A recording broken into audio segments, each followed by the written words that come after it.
Hi, I'm Delusion Dispeller. I wanted to talk a little bit about some of these ways in which the parent or the caregiver withdraws affection and what that looks like or what that could be like.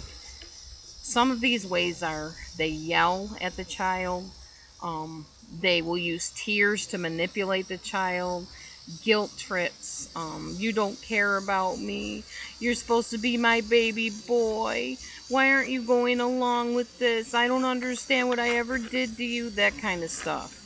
Or also shunning, the tone of voice that's used, the guilt look. I've talked about that on the glare. People love it when I do this glare, I guess. I don't know. It's like one of my most popular videos. They tip their glasses down and just kind of like with this really angry look on their face. They don't have to say a word. The child will look at that face and know that they did something very wrong and they're going to face wrath of some kind or another. There's a lot of different threatening glares people can use. They can raise their eyebrows like this. They can look angry like that. They can do this thing. You know better. I even knew one lady that clicked at children like horses, like to get them to do what she wanted them to do. Not good. Very controlling. Threats. If you don't do this, this will happen. Threats to harm their things, like I'm going to get rid of your doll. I'm going to stomp on your hamster if you don't do what I tell you to do. Those kind of things. And that teaches a child that they have no choice. They have to do it or some harm will come to them or somebody they love or something they love. Their property will be destroyed or damaged, etc.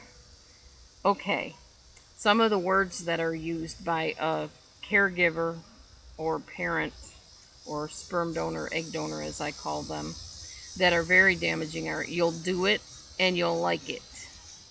Or because I said so. Or you shouldn't feel that way. Okay, anytime should is used, that is somebody imposing their own attitudes and feelings and opinions on the child or another person. Nobody has a right to tell you how you should or shouldn't feel. That's not okay. And do it and like it. Well, you might do it, but you might not like it. And they can't make you like something you don't like.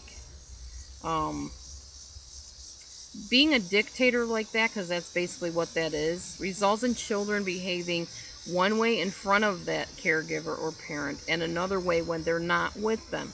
You can kind of start to see where narcissism might form from this type of thing, where they have to be kind of jumping through hoops when that parent is around, but when the parent is not around, they can be their own person. It's very difficult to have a relationship with a person like this because they're never consistent.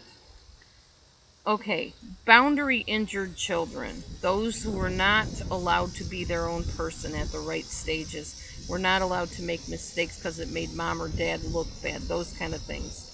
They learn how to avoid the anger in people, but they don't learn the reward of what delayed gratification feels like or taking responsibility for themselves. An adult that doesn't have delayed or that has delayed gratification issues can't wait for anything. They have to have it now. And that means they're going to spend money they don't have. They're going to make foolish choices that are impulsive that they later might regret. They don't learn the reward of good things come to those who wait. It's okay that you want that piece of cake, but maybe if you wait till a little bit later after your meal is digested, it might be easier for the rest of your body to digest that cake.